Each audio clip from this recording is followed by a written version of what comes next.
You see Nick Fuentes on Tucker Carlson? I did. I watched probably the first half. Most of it was origin story. But I do understand that the majority controversial clips that are coming out of it are effectively Tucker Carlson not pushing back on Yeah, I would have Nick liked. Fuentes' sanitization of his own perspectives. I would like Tucker to have pressed him more on a variety of things. Nick is a Probably his racialist love of primarily. Stalin.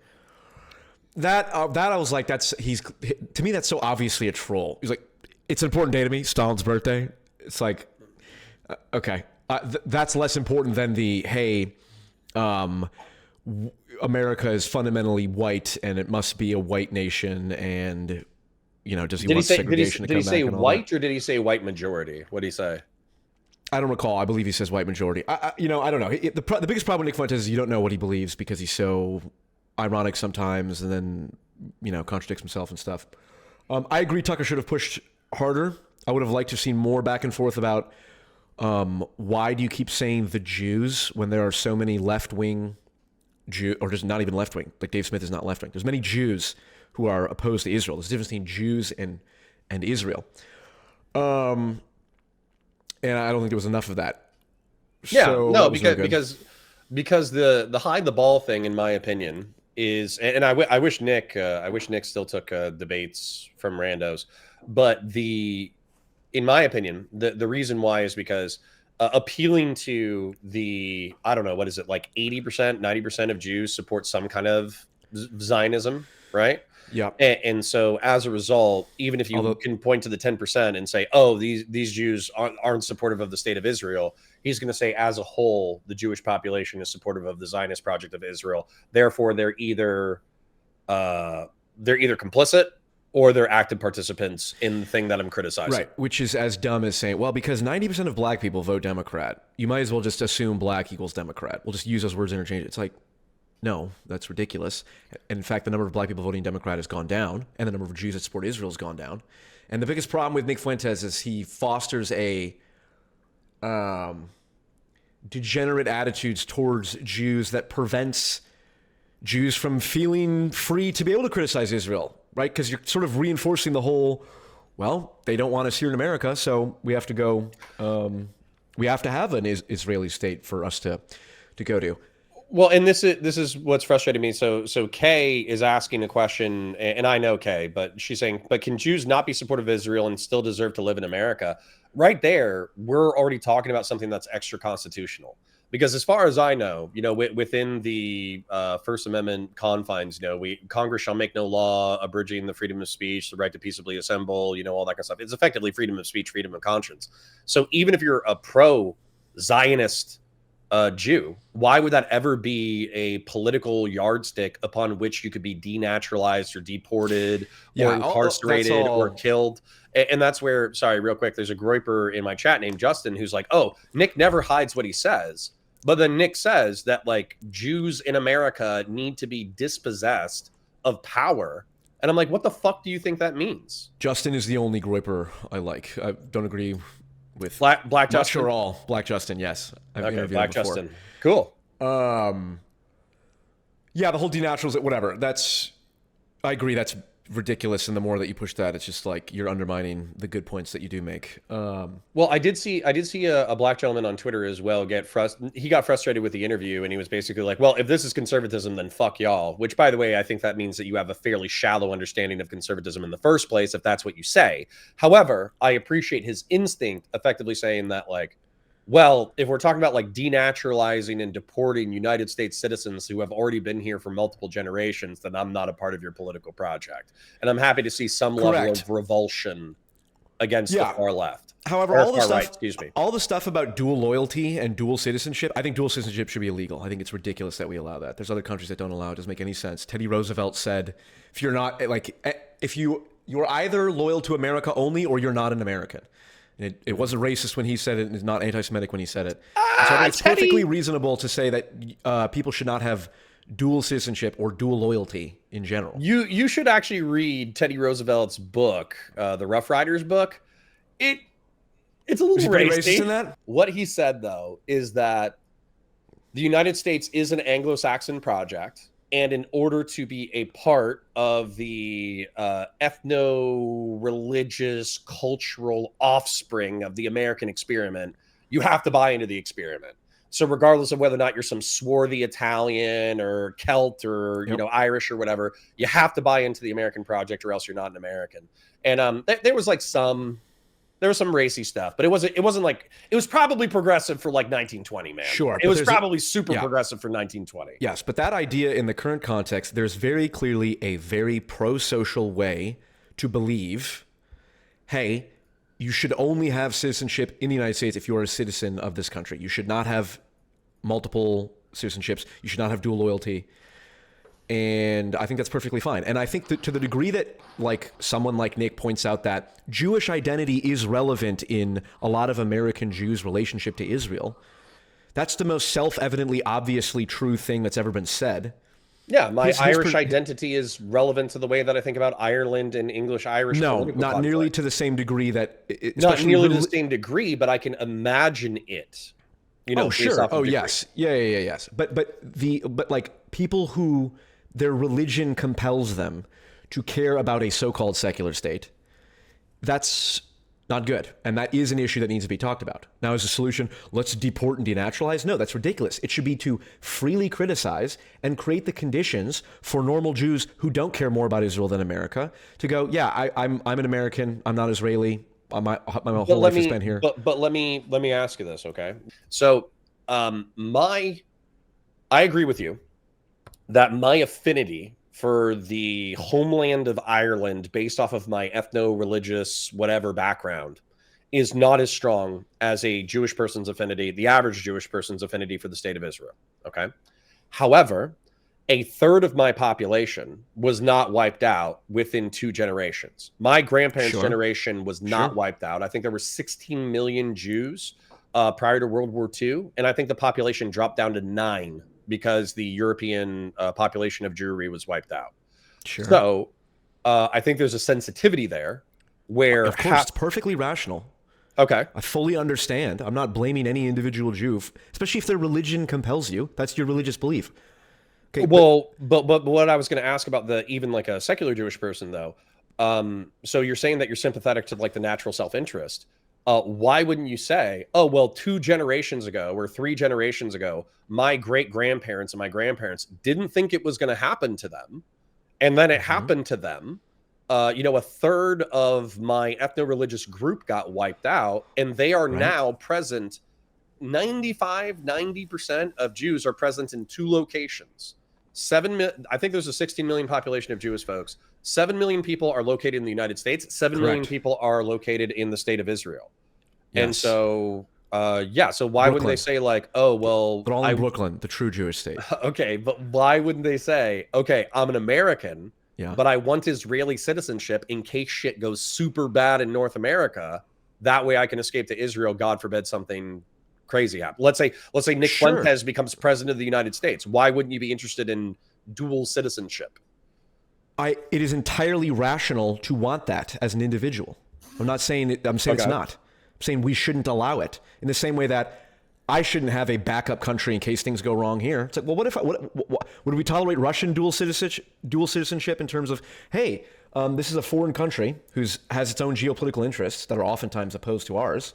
Why would we tolerate at the high level, like legally, why would we allow this? Why would we allow people who have loyalty and citizenship to a different country?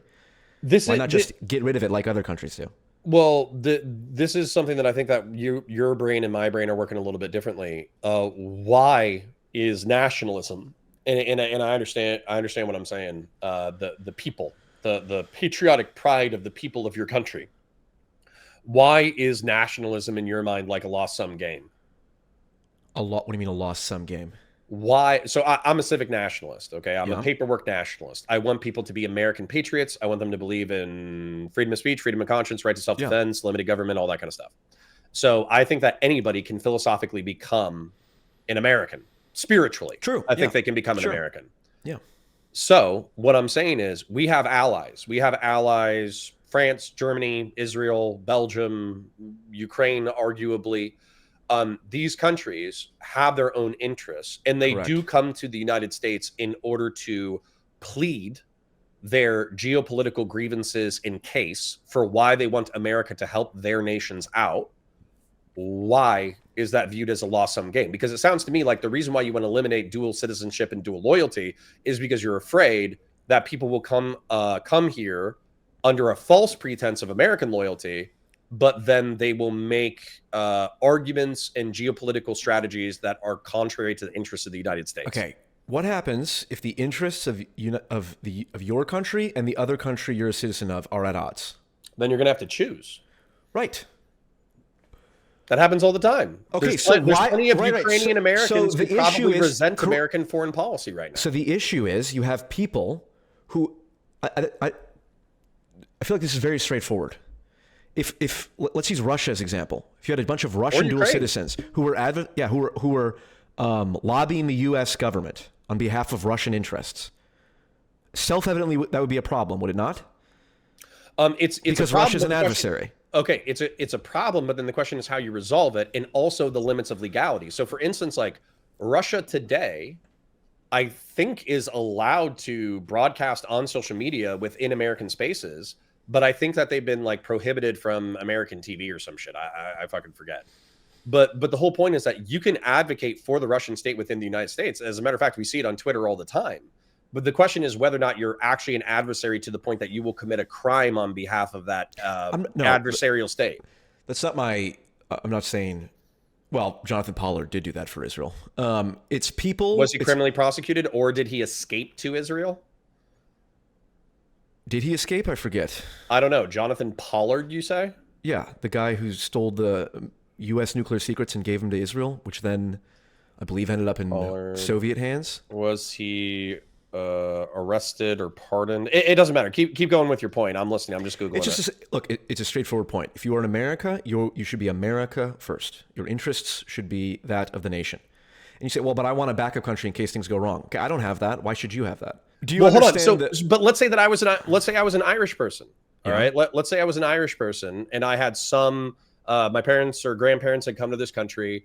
I had some great affinity for the country of Ireland, and I was a billionaire. Sure. Mm-hmm.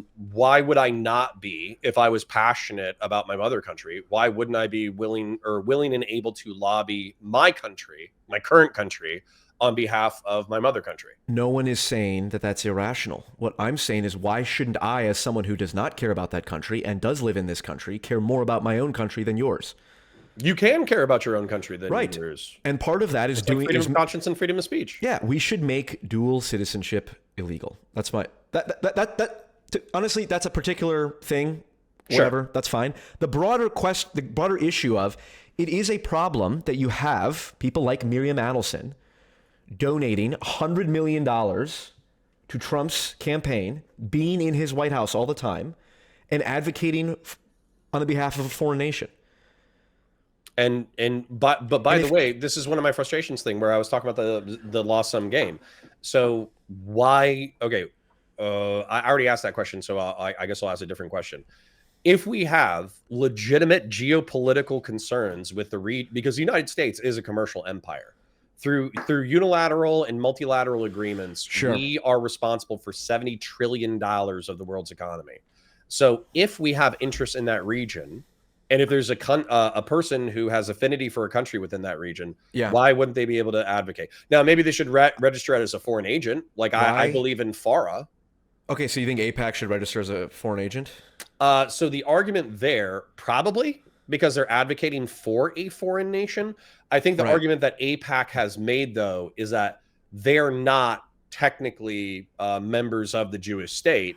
They are, a political action group of concerned Americans. Yes, it doesn't matter. If a bunch of American citizens who had Russian ethnicity, it doesn't even matter if they had Russian ethnicity, if a bunch of Americans formed a pro-Russia lobby group that regularly talk to the Russian government, that strategize with Russian government officials. Then they should be registered as a foreign lobbying group or a foreign lobbying agent. I would recommend you cut this out of your stream because that's the most anti-Semitic thing I've ever heard, suggesting that AIPAC registers a foreign lobby. Just I got lots of Jews. They're fine. They're good. Yeah, but the broader point, it's just I think it's fair to say, hey, if you are opposed to the American relationship with Israel being as strong as it is, which I am, and we can argue about whether or not that's a good idea or not. You say, well, we have geopolitical interest there. It's like, yeah, true. In Qatar, where our largest air base is, and Israel bombs Qatar. So, this idea that there's no other way to have interest in the Middle East without, supporting Israel to the degree that we do, and sanctioning allowing all of the ethnic cleansing and the settlements and not doing anything about it, not conditioning aid in any way. I think that's ridiculous. I think we should stop doing that. But whatever, that's a separate argument. The point is, if you believe that, as many Americans do, it's perfectly reasonable to say, yes, it is a fair point of discussion to say, yeah, it's probably not great, and fair to point out that a lot of people who have influence, who happen to be Jewish, support Israel. Like, for example, Ben Shapiro, who's the head of one of the largest conservative media organizations in America, who gets dinner with Netanyahu, has a direct relationship to that. Say, yeah, that's problematic. That's someone who is clearly looking out for the interests of another country and not primarily ours first and foremost. And of course, there's areas where this can overlap, but it's pretty straightforward to me. You can't serve two masters. Okay, so serve one country. Well, but that's my question. So the United States. So you're saying that this is a concern of yours, and I think the concern is moral. If I had to guess, and the moral concern, if I had to stab at it, is the fact that you think that we're involving ourselves with the state of Israel. As a result, it is involving us in unnecessary geopolitical intrigue that not only has geopolitical ramifications for the state of Israel, but also has geopolitical ramifications for the United States that involves the death of innocent American civilians. It involves the military operations of American armed forces. And not all of this is purely rational, self-interested Americanism. It is to a disproportionate benefit to Zionists. That's not even the main thing. I mean, yeah, of course, yes, the geopolitical issues. The main thing is the fact that, for example, our free speech is being impinged upon because we're having this for criticism of a foreign country. Sure, yeah, well, we'll see. And we're also citizens, so they can't even denaturalize us for this conversation. So we're, I'm a heritage American. They can't take away my rights, not yet, anyways. Yeah, but even just saying, well, it's look, it's like it's like we're talking about wokeness, which brings us to the woke right. Okay, like the problem with the woke is that they call you racist for wanting to talk about true things, right? There are racists who bring up facts, no doubt, but you can be not racist and bring up the same facts. Okay, it's the exact same thing with the woke right, who are the pro-Israel right. They will call you anti-Semitic for pointing out basic true statements. Like, yeah, I'm against dual citizenship. I think that if you live in the United States and you're a citizen, your loyalty should be to the United States and your fellow citizens. And obviously you can feel a sense of pride towards a different nation. You shouldn't be dual citizens. You should certainly have to register if you're lobbying on behalf of that nation. And if you're in a position of power, like Larry Ellison or something like that, that's a thing of. It's a fair question to be like, well, if Larry Ellison is a ardent Zionist, hardcore pro-Israel person, and this person is integrating with all of our national security systems and creating databases and getting involved in intelligence stuff, it's like that's problematic, I would say. And I think that's perfectly reasonable to say. And my main issue is the fact that people get called racist or anti-Semitic for even just wanting to have these conversations. Well, okay, so I think number one, you probably approach this topic in good faith. I don't think that other people with the same perspective or descriptive issues do. Correct. And they seriously are an impediment to being able to have the conversation, honestly. I agree. But I want to point out something from the libertarian, I would argue conservatarians might feel this way as well. So when you're talking about Americanism, and this is like a concept that actually I have only recently really thought about the differences between the ideas. And weirdly enough, I think it was a gap in communication between myself and the distributist. Does he go by that, or does he just go by Dave now? I think Dave. Okay. So back when Dave was known as a distributist, we had a disagreement on like ethnogenesis and populations and nationalism and what it means and this, that, the other. And I think I was operating at a disadvantage because I didn't differentiate the concept of the nation state. You know, the state being largely the government representing the people, and the nation being the people.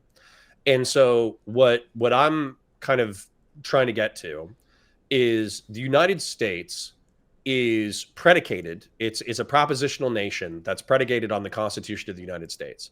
And within that is the right to freedom of conscience and freedom of speech. And also it's a tolerance of the lies and propaganda of bad faith actors, because freedom of conscience and freedom of speech is more important than bad faith actors and the people who kind of attack freedom of conscience and freedom of speech. And so when it comes to, you're saying, well, you can't be a dual citizen.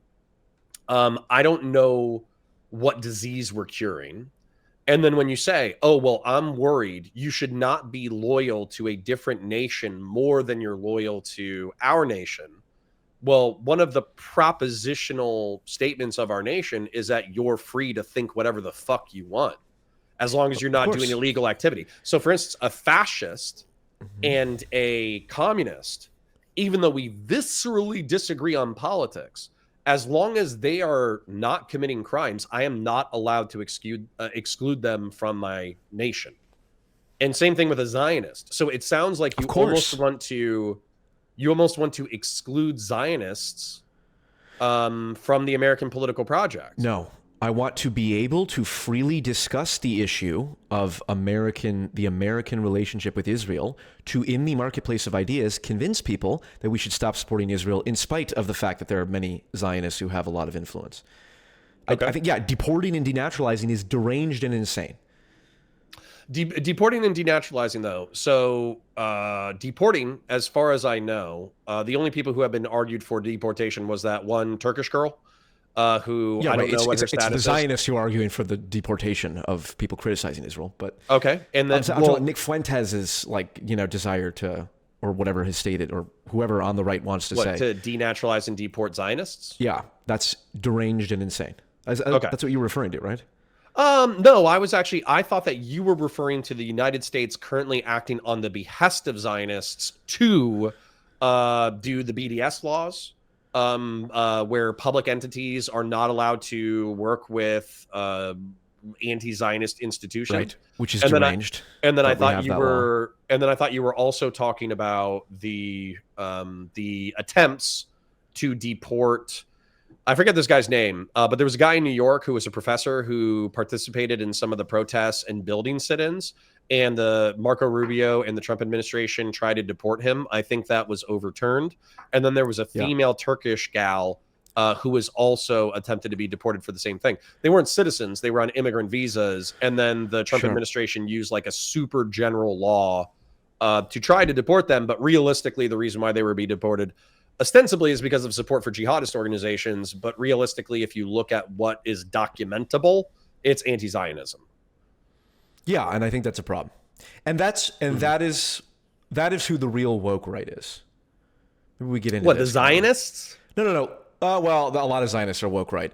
Douglas Murray, James Lindsay, the conservatives, the right wingers who will accuse people of being anti-Semitic or racist for criticizing Israel. That's the woke right. There is no greater king of the woke right than Douglas Murray, who displayed his royal wokeness on the Joe Rogan podcast with Dave Smith, where he said, I just think it's weird that you bring up Paul Wolfowitz and Dick Pearl, who have, U.S. Members of the Secretary Deputy of Defense, whatever that fucking official title is, Paul Wolfowitz. And so this is, Dave Smith is talking about how these people got us into the Iraq war, and there was, a relationship with Israel. But you mentioned two Jews. Exactly. It's just odd that you bring up Dick Pearl and Wolfowitz, who have Jewish last names. I'm just saying it's weird. That is archetypal, cut and dry, woke right behavior. Okay. There's no argument against hold on. We are moving into a new topic, and I think we'll be able to dance on this one. But I did get a large super chat, and I want to thank the person for giving it to me. Please. Thomas White said, love your guys' content. Prayers for both of you to keep fighting the good fight against extremists. P.F. Jung, why do you accept a mimetic American identity, but an essentialist gender identity? To me, these two stances seem extremely contradictory. There are much, much, much greater differences between men and women than men of the same race or women of different race. Excuse me, men of different races or women of different races. Interesting. Me and a black male of a similar socioeconomic standing have far more in common than me and a white woman of similar socioeconomic standing. Interesting. In my opinion. Well, let's get into the woke. So the woke right, Douglas Murray, the king. Hold on. Let's get into Douglas as an example of woke right, and then let's fight about the definition first. Okay. So one of my problems, because it was James Lindsay who brought this up, the woke right meme, and I think him and Jordan Peterson actually had a wildly silly conversation about it, but I kind of loved it because I felt like they were poking at something. They just didn't know how to poke at it. And what they said, which I actually wrote down, I might even still have it in my sticky notes, but what they said is that there are Machiavellian sociopaths who play power games within games, and they are not concerned with necessarily the ideology. They are concerned with climbing to the top of the ideology. That way they can wield power and influence for their own gain. True assessment. So they were using that as a definition of woke right, but I seriously think that I do think that's ridiculous. The reason why I think that's ridiculous is because it is that's a problem within every institution I've ever been a part of. Correct. Law enforcement, private sector, public sector, politics, online politics, whatever. There are people who are genuine advocates of an ideology, and then they just happen to accumulate wealth, power, and influence. And then there are people who care about wealth, power, and influence, and they're using an ideology as a vehicle through which to achieve personal self-aggrandizement. And so that's where I thought that definition was silly. And then what I would also say is that I view Trump that way. That was the one thing that was like, sure, pissing me off about the whole conversation was they're both sweeping for MAGA and sweeping for Trump. And they're like, oh yeah, they're megalomaniacs and they lie and they care about self-aggrandizement and they're egotistical. And I'm like, Trump. Yeah. But they never said the word Trump, which pissed me off. But anyways, okay. We know that's silly. Let's move that aside. Right. The real woke right are people like Douglas Murray, who Hold on, don't accused use the Dave example. Smith. Define it. What about Douglas Murray's Perfect. behavior with Dave Smith made him woke right? Because I might agree with the definition. Using accusations of racism to chill or silence discussion on a topic. That is the defining archetypal woke tactic. Okay, but I think that woke, we should take it a bit further. What I would say is that, let's say that there were like a dozen, because I'm pretty sure that if we look at the social justice wave or the anti-social justice wave, there's probably a dozen tactics that we could come up with that were used by the quote unquote woke left in order to contend with ideologies that they didn't like. So it wouldn't just be using proximity to controversial ideas in order to call you a bad thing. That's definitely one of them. That's the fundamental, most important one. Okay, but wouldn't you argue though that, because already I'm thinking of like guilt by association. Like guilt by association is also an argumentative tactic that was used by the far left all the time. I also think that deplatforming and financial attacks were also things that were used by the social justice warriors during the 2010s. That was also considered like a part of the, well, this is outside the bounds of normal, rational civil discourse, but the left is doing it anyways. And then what I would also argue is like censoriousness.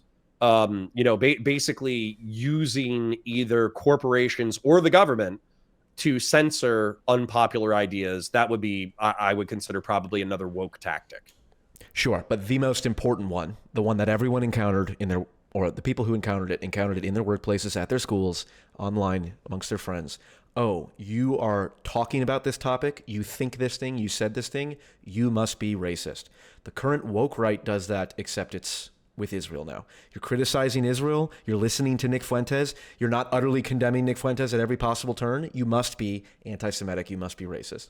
Okay, but my frustration with that is that then, in my opinion, because James Lindsay, who I do not think is woke right, he's Douglas Murray, he's the jack of woke right. Douglas Murray's the king, and James Lindsay's the jack. Douglas Murray, who you're calling the king of woke right, I would view them as effectively the moderate right, who's trying to get a grip on the Frankenstein monster that they've created with the dissident right.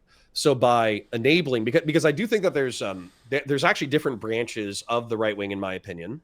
What I would say is that there's the dissident right or the far right, and I would throw any neo-monarchical, fascist, anarcho-primitivist, Neo-pagan. techno-feudal, neo-pagan. Take that, grab of like esoteric internet ideas that seem to bleed into our politics sometimes. That's like the far right or the dissident right. Okay. Yeah. Then we could say far right, dissident right, whatever. Let's define it as far right though. Okay, far right. So I would view that as the far right. Okay. Then, and I would consider Nick Fuentes a part of that. And I would consider Christian theocrats a part of that. And then I would view the MAGA movement as the mobilization of populism for Donald Trump and his arguably right-wing agenda. And I would view that as like it's a hybridization of like 6 different movements. Yeah. And totally. and that's MAGA. Okay. And so we don't get lost. I won't try to describe each one of the subcomponent movements. Then I would say there's the contrarian right. In the contrarian right, in my opinion, you might be a part of it.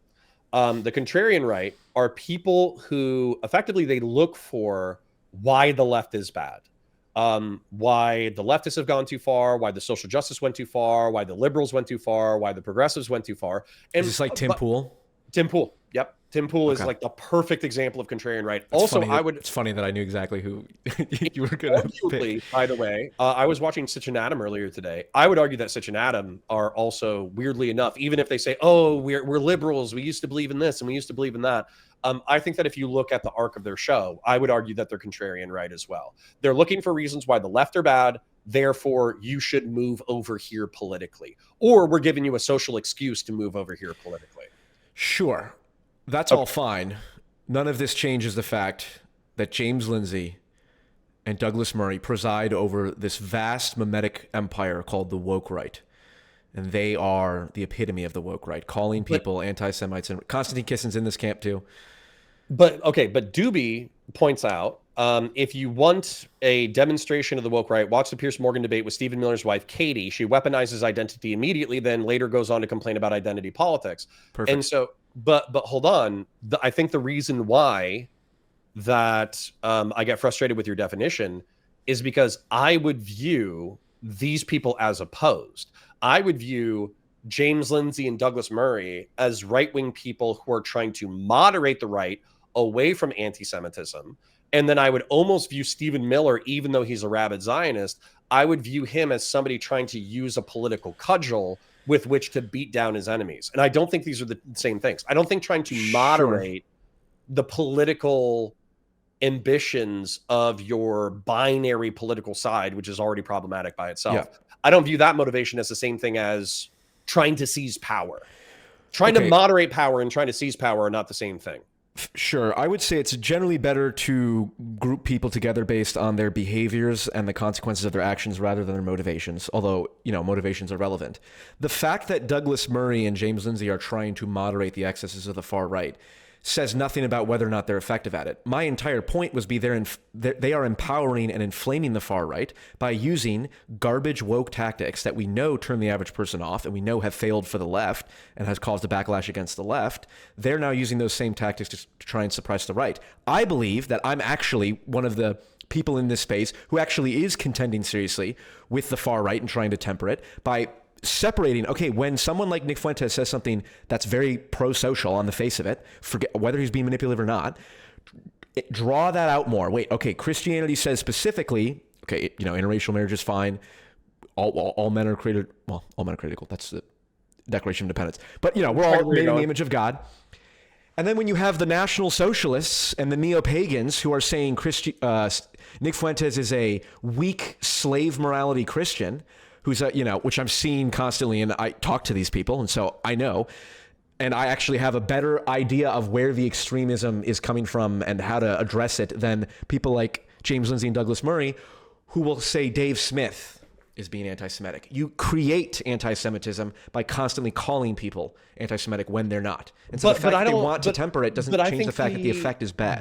Dave Smith, to me, isn't an anti-Semite because he hates Jews. He's probably, arguably, a useful idiot for anti-Semites because he's done softball interviews with both Nick Fuentes and what's that MMA fighter? Jake Jake Shields. Shields. Okay. He's done softball interviews with both of those guys. And then not only that, what he effectively does is he walks people up to the threshold of there's an international Jewish cabal that controls the geopolitical destiny of America. He walks them up to that threshold descriptively. And then at the very last second, right when he's given away all of the descriptive claims to the most virulent anti-Semites like on the planet, he goes, but hashtag not all Jews. He's like, I'm a Jew and I don't support any of that stuff. And that's what he does, man. So he's effectively no, I don't think so. I think that's a terrible description of what Dave Smith does. I think Dave Smith is so abundantly clear that he does not hate Jews. I've watched probably more than you. Jews. No. Well, that's already scary by itself. But Dave Smith, though, dude, he is like, I don't care if he has any personal antipathy towards Jewish people. I'm saying that without contest, he is handing anti-Semitic people the descriptive claims with which they need in order to paint an anti-Semitic narrative without challenge. Challenge. Okay, so I reject. Okay, no, I'll tell you why. Yes, but I'll listen. I will listen. First off, okay. I love you. I will listen. Yeah. I know. You could frame this so easily of just, who creates more anti-Semitism, the actions of Israel or Dave Smith? I'm going to say yes. Okay, because I could just as easily see anyone who's pro-Israel is a useful idiot for anti-Semites because they aid and abet a state that is committing ridiculous war crimes and ethnic cleansing, which single-handedly produces more anti-Semitism than any influencer on the internet. So is every pro-Israel person a useful idiot for anti-Semites? So hold on. So let me walk your way, okay? I think that Dave Smith describing the geopolitical intrigues that led to the clean break memo and the Iraq invasion does not radicalize people as much as seeing a Gazan teenager's blown up leg, right? Like seeing a 12-year-old's blown up leg on TikTok is a more radicalizing force than Dave Smith. Or the genocidal rhetoric coming out of the Israeli officials. Sure. However, I do think these things are pushing in the same direction. But I want to give the exact opposite. I think giving a nuanced explanation of, yes, Jewish identity is relevant, for example, in some Jewish people's relationship towards Israel. That doesn't mean it's all Jews. And if you turn around and say, well, actually, to even suggest that Jewish identity has any role to play in this at all, you're a useful idiot for anti-Semites because they're going to point out the same thing. I don't think that's working. It doesn't matter. I don't care. If you are saying true things and you ultimately are doing it in what I believe is a pro-social manner, which not Nick Fuentes, which Dave Smith is, then it's just obvious to me. I think what's going on though is a generational and conversational changing of the guard. And if you could just give me a little bit of rope with this one, okay? So the post-World War II consensus that some people use as a slur. I hate it, yes. I'm glad it's breaking down. Okay, I hate you. But I say I hate you with love, okay? I hate you. So anyways, let's Obama said it was a great book, so... That. Well, okay. Obama, Weatherman Underground, secret communist, secret Muslim. Anyways, that's a joke, by the way, chat. Jesus Christ. Hold on. So the post-World War II consensus, okay? And I want to describe it because maybe we're not talking about the same thing. So World War II was so bad and cost so much blood and so much treasure and was arguably preventable in so many ways that leaders of the free world said, we don't want to wait for World War III to happen. We would rather not allow a power vacuum to occur that will allow World War III because we don't want to spend the blood and we don't want to spend the treasure. So the Cold War, trying to subvert and prevent the spread of communism, was a proactive attempt to effectively prevent World War III, even though we came close to World War III multiple times. It was also an attempt to defeat the authoritarian nature of socialist and communist regimes, but that's a parallel story. So, along with that came the Jewish narrative of World War II, which was that The United States waited too long in order to get into World War II. As a result, it allowed the mass industrial slaughter of Jews. European, African, and Asian nations that America that refused to take in Jewish refugees through their anti-Semitic distaste of refugees. They actually enabled the industrial slaughter of a third of world Jewry. This is while Holocausts and genocides have occurred simultaneous to this, Armenian genocide.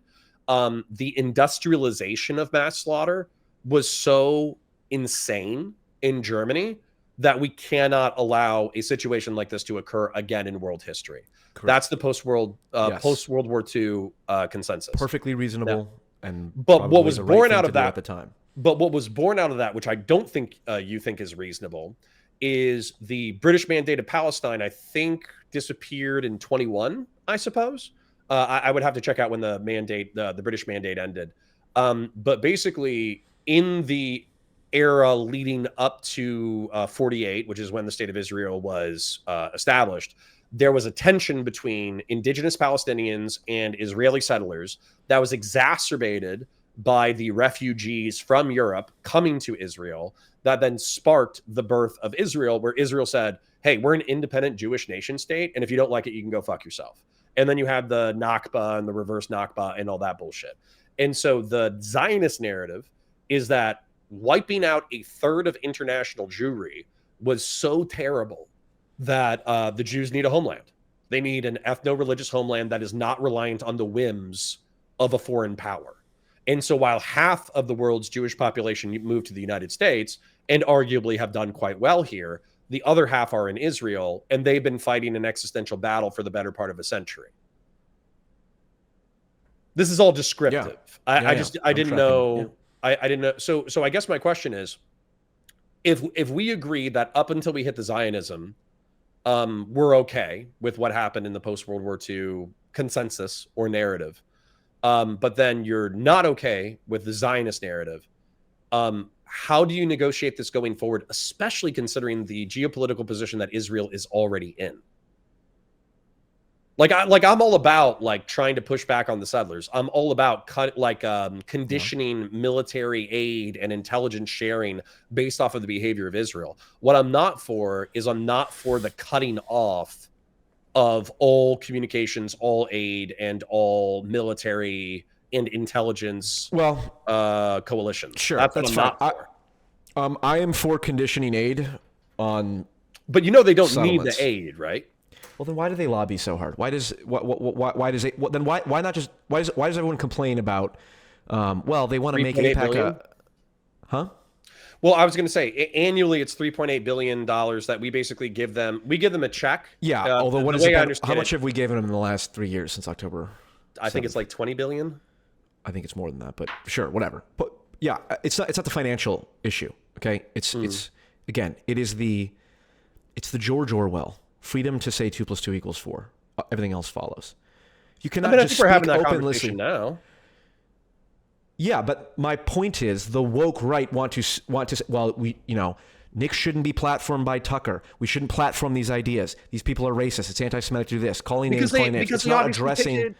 Because they obviously take it to a level that I think rightfully makes not just Jews, but makes tons of liberals and progressives and center-right people uncomfortable. Call them out for those things they say that are wrong, not call this person's an anti-Semite, this person's a racist. What are they saying that's specifically wrong? Call them out. When Nick Fuentes says Dave Smith is a Jewish psyop and interracial marriage is bad, you go, those things are fucking... The first thing is it's degenerate to say interracial marriage is bad. It's just pathetic and disgusting. You can call that belief degenerate, which is what it is, and racist and fine, whatever. Although, Jonathan Greenblatt is very upset that Jewish intermarriage rates are going up. I don't know if you saw that. The head of the ADL is upset that interracial marriage rates are increasing in the Jewish community. So don't know what to say about that. Maybe no. I know what to say about that. I'm saying I don't know. What's good for the goose is good for the gander. Okay, so if honkies hooking up with thick Latinas is good, then Jewish boys hooking up with thick Latinas there you go. Can't complain. There you go. But my point, and this is what I strive to do is, hey, let's call out the far right for their degenerate bullshit points. Let's not accuse them of I hit being you? anti-Semitic or racist, even if it's true. It doesn't do anything. It's a woke tactic. Okay. So the I just want to clarify on degenerate, and then I want to move into tactics. Okay. Okay. So degenerate, degenerate. So one of the things that I learned in the past, I don't know, 6 months, was that degenerate was actually within like marketing and within newspapers of like the late 19th and early 20th century was actually understood in its original terms to mean bad for your health or bad for your spirit. Generate means making something. Yes. Degenerate means make something worse. And so the reason why drugs are degenerate, or the reason why promiscuity would be degenerate, is not because just because, woke Christian moralizing. It would be because promiscuity correlates with disease that then infects and damages your body. Cultivation of vice. Drugs and the cultivation of vice would actually deal with a spiritual and physical decay. Yes. And so conceptualizing that actually totally reoriented the way that I conceptualized degenerate. Now I don't know if many people would agree with your use of degenerate in reference to being against race mixing is degenerate. The way that I would use it is that it inflames ethno-religious racial tensions within the United States. Well, no. I'm not even explaining. I'm trying to say that like the reason why I would view it as degenerate is because it makes the American project worse, not better. It degenerates the American civic nationalist project. And and then when I hear someone like Nick Fuentes complain about interracial marriage or whatever, just like truly it's just degenerate and immoral. And people are like, well, you're against calling him anti-Semitic, but you're okay with calling him a freak or degenerate. It's like, yes, people calling someone a freak, if they're a freak, actually does something about marginalizing them. Calling someone racist, even if they are racist, doesn't really do anything anymore because the term's been overused. If this is a tactical argument, though, it largely is. It's a pragmatic, practical. No, then I'm with you, and I think. By the way, a lot of people don't like your centrist bona fides. However, I think that this is actually the ecological, biological, sociological role of the centrist is to understand multiple sides, consume the information, steelman the arguments, make it more understandable, make it more palatable, and facilitate conversation. So I actually, you can hate Paul all you want, but I think he's actually serving his political ecological role. My frustration though, and I think this is probably what I need to articulate, and then we need to wrap. But my frustration, and I think some of the frustration in my chat, is that since you've been focused on the dissident right and the far right, you've taken their ideas so seriously from a steelman perspective that you have like dual loyalty or like dual citizenship or multinational loyalty. Which is what Teddy Roosevelt railed against. Okay, sure. But anyways, the point is that because you've been swimming in these circles for so long, you treat these, maybe they're problems. Okay, maybe they're problems.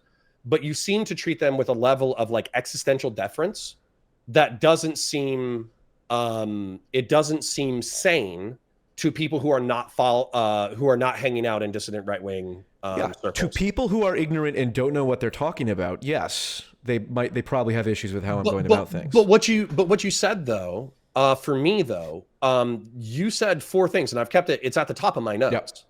Wealth inequality, rapid demographic change, existential technological shifts, and the dissolution of the social fabric.